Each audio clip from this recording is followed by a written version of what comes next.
खट्टा खाने वाली चुड़ैल। रात को अचानक राधिका मौसी को किचन से कुछ गिरने की आवाज आई। उन्होंने बाहर निकल के देखा तो किचन में उन्हें कोई सफेद साड़ी में दिखा। वो चीख पड़ी, हे भगवान, आलतू जलाल तू आई भला को टाल तू, आलतू जलाल तू आई भला को टाल तू। राधिका मौसी को चीखते सुनकर श्रवण बाहर आता है भागते हुए। अरे माँ, क्या हुआ? क्या देख लिया? दादी माँ आ गई क्या सपने में? अरे बेटा, रसोड़े में देख तो कौन है? श्रवण रसोड़े में झांक कर देखता है और उसे कोई नहीं दिखता अंदर। अब रसोड़े में तो कोई नहीं है माँ। कोई सफेद साड़ी में नहीं है क्या? नहीं माँ, कोई भी नहीं है। चिल्लम चिल्ली की आवाज सुनकर काजल भी वहां आ जाती है। अब क्या हो गया माँ जी? अरे बेटा, रसोड़े में एक चुड़ैल थी सफेद साड़ी में। अरे क्या कर रही थी वो अंदर? अरे बताया नहीं, कल आएगी ना तो पूछ लूंगी। चुड़ैल जी, आपका क्या प्लान है? माँ जी, रात बहुत हो गई है, आपने कोई बुरा सपना देखा होगा, चलिए सो जाइए। राधिका मौसी सोने तो चली जाती है, पर उनको रात भर नींद ही नहीं आती। वो कुछ भी उलझुल बातें सोचने लगती है। कहीं चुड़ैल की वजह से तो घर में टेंशन नहीं हो रहा, कहीं उसी की वजह से तो वो दादी नहीं बन पा रही। सुबह जब राधिका मौसी रसोड़े में छानबीन करती है तो पाती है कि नींबू का अचार गायब है। चुड़ैल नींबू का अचार ले गई, मुझे तो ठीक नहीं लग रहा कुछ। चुड़ैल को भी पता है कि जिंदगी का असली मजा तो खट्टे में ही है। राधिका मौसी झट से श्रवण को फोन कर देती है। बेटा, मुझे समस्या समझ में आ गई है, हमें एक तांत्रिक की जरूरत है। अरे क्या बोल रही हो माँ, तांत्रिक की क्या जरूरत है? आप पूजा पाठ तो कर ही रही हो ना। आलतू जलालतू मंत्र सारे फालतू जैसे कुछ मंत्र पढ़ो, चली जाएगी अपने आप चुड़ैल। अरे नहीं बेटा, कभी चुड़ैल को कम नहीं समझते। अरे तुझे पता भी नहीं चलेगा कि कभी वो छल करके काजल की जगह घर की बहू खुद बन जाएगी। क्या माँ, कुछ भी बोल रही हो? कहाँ काजल और कहाँ चुड़ैल? वैसे एक बात बताओ, काजल को अगर गाने के लिए बोल देना तो चुड़ैल काजल की आवाज सुनकर घर तो क्या धरती लोग छोड़कर चली जाएगी। तुम ना पढ़े लिखे बच्चे हर चीज को मजाक समझते हो। तुम रहने दो, मैं खुद ही तांत्रिक को बुला लेती हूँ। अच्छा सुन, शाम को इमली लेके आना। क्या है कि चटनी खाए बहुत दिन हो गए है ना?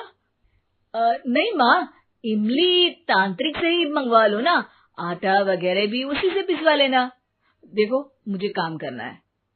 श्रवण रात को कई तरह की सब्जियों के साथ माँ के कहने पे चटनी के लिए इमली भी ले आया था, लेकिन राधिका मौसी के दिमाग में अलग ही फिल्म चल रही थी।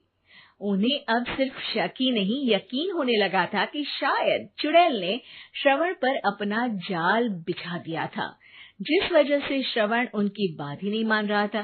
पर कोई नहीं, आने वाली रात में राधिका मौसी खुद तैयार हो गई चुड़ैल को पकड़ने के लिए। रुद्राक्ष की माला, तुलसी का पत्ता, हनुमान चालीसा सब हाथ के पास ही था, बस चुड़ैल का इंतजार था। और जैसा राधिका मौसी ने सोचा था वैसा ही हुआ। वो चुड़ैल उस रात भी आई, पर वो राधिका मौसी से तेज निकली और राधिका मौसी के उससे पकड़ने के पहले ही वो भाग खड़ी हुई।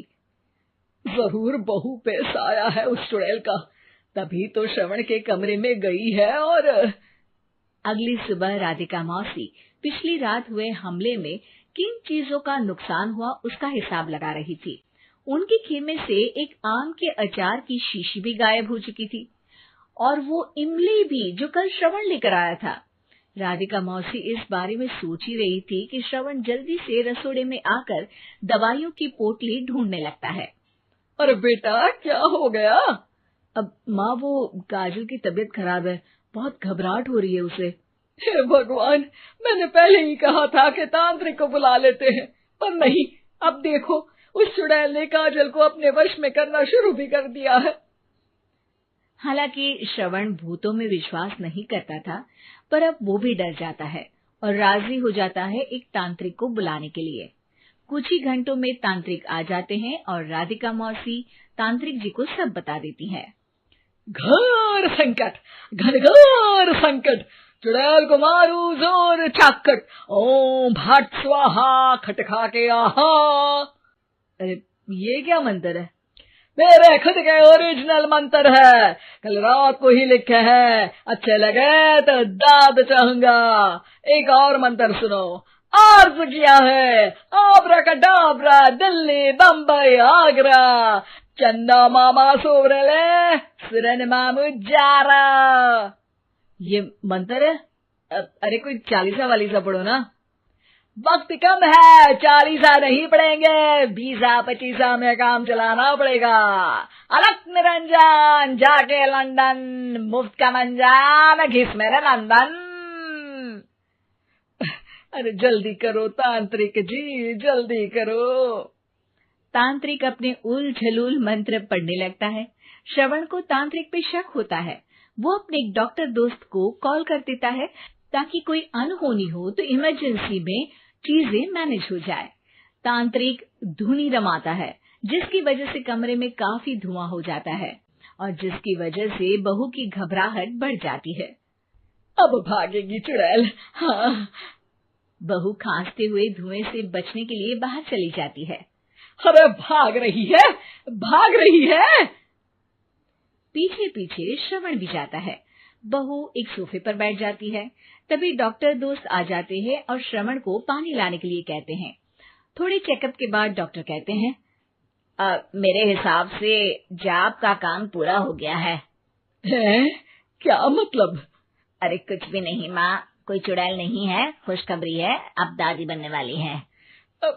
मगर वो सब अचार के डब्बे। श्रवण दोनों अचार के डब्बे अपनी माँ को दिखाता है, जो कि उनके बिस्तर के नीचे छुपे हुए थे।